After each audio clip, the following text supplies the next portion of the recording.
Hello everyone. It's me, Arden Lee. I am back today with another video, and today I want to talk about the signs of emotional abuse. We've talked a little bit before on this channel about how to recover from emotional abuse, how to gain back your self-esteem and your accurate self-perception from the distortions that an emotionally abusive person may have placed on you, how to cultivate that sense of self-love again.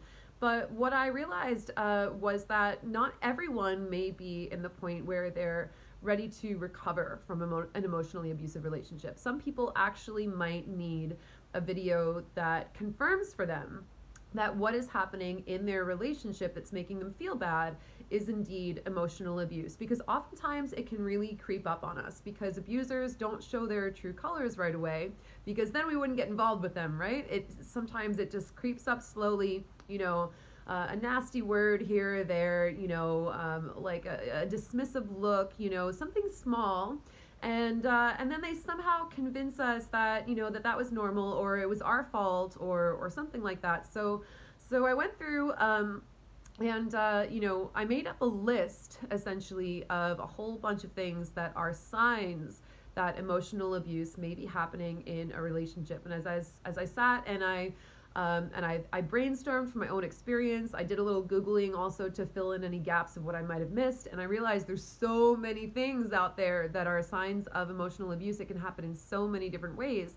So I think it's going to be useful to have that conversation today. Before I get into talking about those signs of emotional abuse, of course, as always, I would love to invite you to subscribe to my channel. So go ahead and hit that subscribe button and let me know what you think. Let me know how you're feeling about it. Let me know how it's hitting you. And also, if you have ideas, if you have questions, if you have things that you would like me to address in a video, just leave me a comment and let me know, and I will do my best to get to that as best I can, as long as I feel like I have a good answer for you that's going to be helpful. So signs of emotional abuse. The first one right off the bat that I can think of is name calling. If someone is calling you mean names or calling you insults, saying that you're stupid, you're fat, you're a loser, you're never going to get anywhere in life, that you're an idiot, you're a dumbass, you're whatever it is, then that is definitely a sign of emotional abuse. If someone is calling you something that is mean, that is not acceptable. Certainly critiquing your behavior is one thing. It's acceptable, of course. It's healthy for people to draw boundaries about what they will and will not tolerate, but name calling is never ever necessary. Put downs, any kind of insults, again, saying you're to this, you're to that, you're not enough this, you're not enough that, anything like that. Any of those judgment calls that feel negative, that feel derogatory and make you feel bad, no, absolutely not. That's abusive. It's one thing for someone to say, hey, I have needs that that I have in a relationship or whatever, or I have expectations, are we compatible, are we not? But if someone is judging you or putting you down, saying you're bad, you're wrong, that's a sign that emotional abuse is happening in a relationship. Statements with always and never. This is a sneaky one, right? You always do this, you never do that. These black and white binary statements, that's not a good sign. Watch for those. If it's like you're always starting fights or you never do the dishes or whatever, those absolutes, that's not a good sign. Yelling. Anyone who cannot control their emotions well enough to refrain from yelling at you is not someone that you want to be in a relationship with. You want to make sure that you're dating someone who can communicate their needs to you, and that even when they get angry, that they may feel their anger, they might get triggered or whatever, but they stay in their integrity, and that they can speak to you without having to resort to volume to be intimidating, essentially. Public embarrassment. If someone can't wait until you get home to unpack and discuss things, that's not a good sign. That might be a sign that someone just has no impulse control, has no control over their faculties. But again, that's not someone that you want to be dating. You want to be with someone who is able to say, hey, you know what, there's some issues we should talk about. Let's set aside a time. And that's the healthy version. Someone who just decides to have a big blow up and embarrass you in public, that's really not a good thing at all. And in some relationships, that can become a habit, and both people can get into that cycle, and that can be really super toxic. Patronizing, things like making it seem like your interests, your hobbies, the things that you like to do are not important, saying, like, minimizing you by saying, like, oh, isn't that cute? Oh, that's the thing that you like doing. Or I guess we'll do the thing that you like to do today. That happens to me in some of my relationships. Like, oh, isn't this cute? We're doing the thing that you like now. Like, I'm indulging you in this, and you're gonna owe me for this later, essentially, which is also another sign of emotional abuse. Someone saying, look at all I've done for you, you owe me something. That's also a sign of emotional abuse, because in relationships we should do things for each other out of the goodness of our hearts, not because we want to get something back. Of course, relationships should be balanced, but again, we're not using that as currency and trying to make people feel bad, about what they're, contributing or not contributing. We're not trying to do things for people and then say, you owe me this as a result, because that's highly manipulative. If they're saying that they're joking about something but it hurts your feelings, and then they're like, oh, you just can't take a joke, like I'm just joking, what's your problem, what's the big deal about this? That's definitely a sign of abuse, because they're not taking responsibility for the fact that they said something that made you feel bad. And who cares if it's a joke? The fact that even if it is a joke, which is probably not, but even if it was, your feelings should come as a priority before their need to crack a joke, right? Teasing in a mean way, right? Mean teasing is always bad. Like, oh, comments about your appearance, insults, teasing you about your weak spots, maybe there's something that you're not very good at, maybe there's something that you're insecure about, and they tease you about that, right? There's a way to use teasing in a relationship that's positive. Like, you can tease someone in a positive manner, in a way that actually shows that that you're paying attention to them, or you can tease people about their strengths, actually, which is actually that's actually kind of flattering, because you might be teasing them, but underneath it all, you're saying that that they're, the message underneath it is actually that whatever you're teasing them for is something that they're quite good at, and you're actually showing in that sense that you that you see them, that you recognize them, or whatever. So teasing can be fun in a relationship, but if it's mean, then that's not good at all. Dismissiveness, eye rolling. Oh my God, if someone rolls their eyes at you in a relationship, just break up with that person right away. Just don't do it. If you try and bring something up and their reaction immediately is just to dismiss your concerns, forget it. That's not someone that you want to be with. Belittling your accomplishments, right? If there's something that you're really proud of and they act in a way that's patronizing to you, or they try to make you feel like it's not as important, or they immediately start comparing you to themselves or comparing you to other people, your partner in a relationship should be able to celebrate with you, and they should be even not just as happy about your accomplishments as you are, but they should be even happier about it. They should be like your cheerleading squad, and certainly you can certainly have partners who help you with a critical eye, and who give you constructive feedback to help you be better, but that's going to feel good, and they're still going to be able to celebrate those wins with you, and then say hey, do you need help on this, or do you want to take a look at the next time you do something like this, or what? I mean, you'll know if it feels good, and if it doesn't feel good, you'll say, hey, it doesn't feel good when you speak to me that way. And if it's not an emotionally abusive relationship, then the person will be like, oh, thank you for telling me that. I'm so sorry that I came across that way. How could I express this better? Or would you prefer that I didn't express it at all, right? But if someone is emotionally abusing you, then they're going to say, well, it was just a joke. Or, they're going to say, you just can't take criticism. You're just too sensitive, or whatever, all of those things. Pushing your buttons, right? Sometimes people will find those things in us that push our buttons, those things that are those sore spots, those things that that we'll get riled up about, or that we'll get into an argument about. And sometimes people will push those buttons on purpose, just so they can accuse you of starting an argument with them. They'll be like, well, I don't know, you just flew off the handle, I didn't do anything. So watch if they know that something is a sore spot for you, and they make insistent remarks about that in a way that seems to goad you or try to get a reaction out of you. They're just setting you up so that they can frame you as the unreasonable one. So don't let them do that. Just dump that person.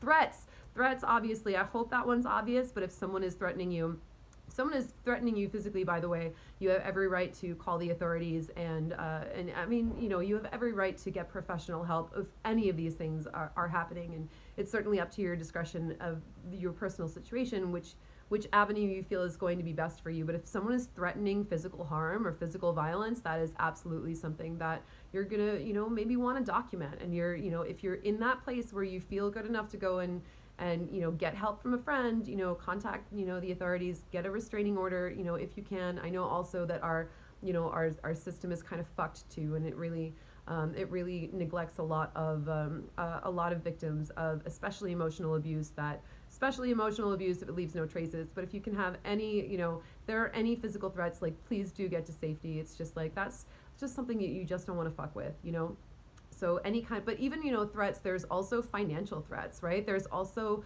emotional threats. There's threats of withholding. There's threats of abandonment. There's threats of breaking up. So if someone is constantly threatening something to you, ask yourself if you wanna live under that, forever. Like if someone is constantly saying, you have to do this or else I'm gonna do that, that's just not fun. It's not healthy. That's definitely a sign of emotional abuse. If someone is monitoring your behavior, if someone is constantly, looking through your texts, stalking your emails, hacking into your account, if they want to know where you are at all times, if you don't immediately text them back within 2 minutes, they're freaking out at you and saying that you're a terrible, irresponsible partner, that's bad. If someone is treating you like a child, like they're babysitting you or whatever, that's bad. You don't want someone who is going to be constantly monitoring your every action. You want someone who is going to have trust in your relationship with you. Being overly controlling and making all of the decisions themselves, right? If there are people who are like, well, I once had, I had an ex that, my ex that I bailed out of jail. I had just spent like 25 grand of my money, bailing this dude out of jail. And he was talking about, how we were going to move forward and whatever. And he was saying something he was going to do, for his own, I don't know, his finances or something like that. And I was like, I don't know if that's really a good idea. And he looked at me and said, when I want your opinion, I'll ask for it. And I was like, you certainly had no problem asking for my money.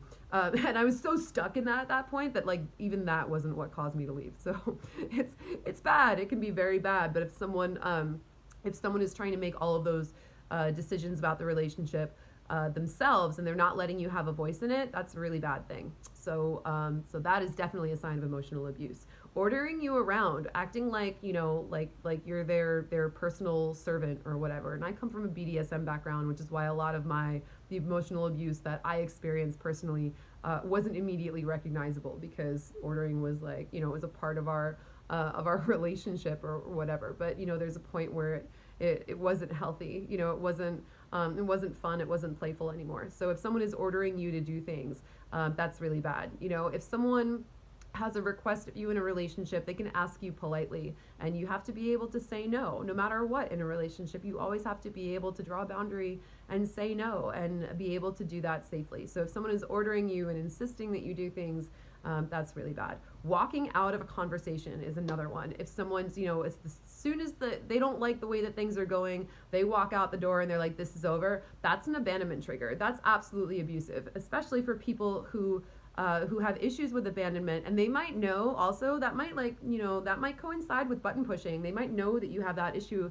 that you don't want them to walk out. So you might, you might comply with whatever they're saying in order to get them not to leave or whatever. So if someone is just walking out mid-argument, mid-conversation, just like, I'm not going to deal with this, that sounds sometimes like they might try to frame that like, well, I'm just taking care of myself, or I'm just, you can't force me to stay anywhere. That is emotional abuse, because they're doing that in order to manipulate you. What else? Unpredictable moods, right? This might not even have anything to do with you and the relationship, but if someone has not gotten their state of mind under control to the point where you're not walking on eggshells around them, wondering what they're going to be like when they come home that day, they might not even mean to be abusive to you, but if they haven't gotten their shit together enough to be consistent and not take their moods out on you, that's still abuse, by default. They're still behaving abusively, even if it's just on them that they haven't gotten their shit together. That's not something you need to deal with. That is emotional abuse. Turning the tables. Oh my gosh, did you guys hear what President Trump said? President Trump. The media basically, there was a journalist who called him out and said, you're essentially starting to goad your followers into all this anti-press sentiment, and there are journalists who are afraid for their lives, because you're basically threatening journalists because, you have this antagonistic relationship with the free press. And Trump said, well, it's just because they print all those nasty things about me. If they wouldn't print all that nasty stuff about me, I'd be the nicest president you ever saw. Are you freaking kidding me? Oh my God, narcissist tactic on a huge national scale. So if someone says like, well, if I wouldn't do this to you if you would just stop doing that, that's turning the tables, and that's not okay. So that is emotional abuse, 100%. Gaslighting, denial, that never happened. I never did that. We never had that conversation. I'm not abusing you. Actually, you're abusing me. That's another one. That's another sign when they say that like you're the one being abusive because you did this or that, and that's often a sign of abuse. Sometimes it's hard for us to tell because we're like, shit, I don't want to be abusive. Has this gotten so toxic that am I really the wrong one? Because, the people who are in those relationships who are being abused often have more of a conscience than their abusers. So gaslighting, denying the ways that they're being abusive to you, turning the tables and saying that you're actually the abuser, that's all of that. Emotional abuse, all of it. Overreacting, quote unquote. If they say that you're overreacting to something, oh, you're just overreacting to that. They're dismissing your feelings, emotional abuse. Blaming you for all their problems. Well, if you would just be quieter, then I could get my work done. If you would just do this, then I wouldn't have all these problems. If I didn't have you in my life, I could go and have more free time with my friends or whatever it is. Forget about it. They're responsible for their own lives. If they're blaming you for their problems, that's a sign of emotional abuse. Breaking things actually is kind of like on the line between emotional abuse and physical abuse. It's kind of like, because breaking things can be, at the very least, it can be a nonverbal threat of violence toward you. If someone breaks an object, you can be like, oh my God, they're out of control. What are they going to do next? Are they going to hurt me? I had an ex of mine, break my furniture, and that was really, for me, that was one of the last straws. I was like, especially because I was financially supporting them. I was like, who's going to pay for that? So breaking things, that's a really bad sign. Get out of there for sure. Demanding respect. Respect is something that has to be earned, and it has to be given in an exchange. But if someone is demanding respect from you, you must respect me. You must respect my authority, not to make a joke about it, but that's a sign of emotional abuse. If they're demanding respect from you that you don't feel that they're worthy of receiving in that moment, that's emotional abuse. The silent treatment. This is similar to walking out, but just shutting down communication. Just, no phone, no text, don't know where they are. They didn't like something you did, and so they completely cut things off until they're ready to talk to you again. That's not good. Taking space apart is one thing, but you want to set that safe container, and you're going to know, hey, we're going to take a little break for a bit. We've agreed upon this. We feel good about it. Someone who just walks out on you and abandons you, again, if they know that that's an abandonment trigger, that's emotional abuse. Ignoring when you're talking. I had a person once where I was like, hey, I know this is a really tough relationship conversation to have. I really would love for you to stay present with me. I need some empathy right now. And he started taking out his iPad and he started reading his emails out loud. I stood up and I said, leave my house right now. And he did.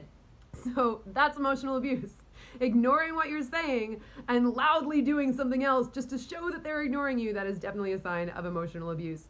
Isolating you from your friends, from your family members, trying to convince you that everyone else around you is not really your friend, or that they really hate you, or they think that you're fake, or something like that. Something that my dad used to do. He was like, you don't have any real friends. I was like, oh, you don't even know my friends. How are you even saying this? So isolating you from your friends, or creating a narrative in which that makes you paranoid that everyone in your life has turned against you. If that's only coming from the abuser, that's emotional abuse for sure. Your friends are hopefully going to be there for you, or even when they're like, oh, don't trust them. They're bad people. Like, you have bad friends, right? They'll try to set that narrative up for you so that when they start to call that abusive person out on their behavior, they're like, oh, that's a bad person. You shouldn't trust her opinion on anything. She's stupid. She's dumb. And she doesn't have your best interest at heart. She doesn't love you like I do. Whatever, all of that, emotional abuse. And finally, withholding. Withholding affection, withholding sex unless you comply and you do exactly what they want. Again, that's that way of having that abandonment trigger come in. I'm not going to give you this positive reinforcement unless you're behaving in exactly the way that I want. again, that's also a sign of emotional abuse. So there's so many different ways that this can manifest in your relationships. Those are some of the ones that I thought of off the top of my head, and this video is already like 20 minutes long, so obviously there's a lot of ways that that this can manifest. But hopefully going through these signs, hopefully that gave you a little bit of clarity on what emotional abuse can look like, all the different forms that it can take. And if you are in an emotionally abusive relationship, I do encourage you to get help, reach out to a friend who you really trust, reach out to a family member you really trust, and there absolutely is recovery available to you. And as bad as everything may feel when you're in that, and how distorted your reality can become because someone is manipulating you so much, there is absolutely healing that is possible. You can get all of that back, reclaim your self-love, reclaim your self-esteem, and find someone who really does treat you right, who really respects you for all those right reasons, and who would never want you to feel bad, right? That's something that's really important that we don't think about a lot, is that when we're with someone and we're like, hey, this feels bad, that shouldn't put them on the defensive. That should make them go like, oh, really? Oh shit, I didn't mean to make you feel bad. You want to be with someone who wants you to be happy and is willing to step up to the plate and not to take responsibility for your happiness, because of course only you can do that, but someone who's willing to step up to the plate and be like, I'm going to play my part in that. Like, I'm going to support you in that. I'm going to want you to be happy, and I'm going to do what I can as your partner for us both to be happy in this relationship together. So hopefully that is something that you can start to absorb as a model for the kind of relationships that you're looking for. And that for me is really the litmus test. How does someone feel about my happiness? How does someone feel about when I tell them I'm hurting, and how invested is someone in making sure that, that I feel cool with everything, How much is someone willing to own up to their responsibility for their part in the relationship, regarding, how we both feel about it. So I hope this was helpful. Thank you for tuning in, and I will see you in the next video.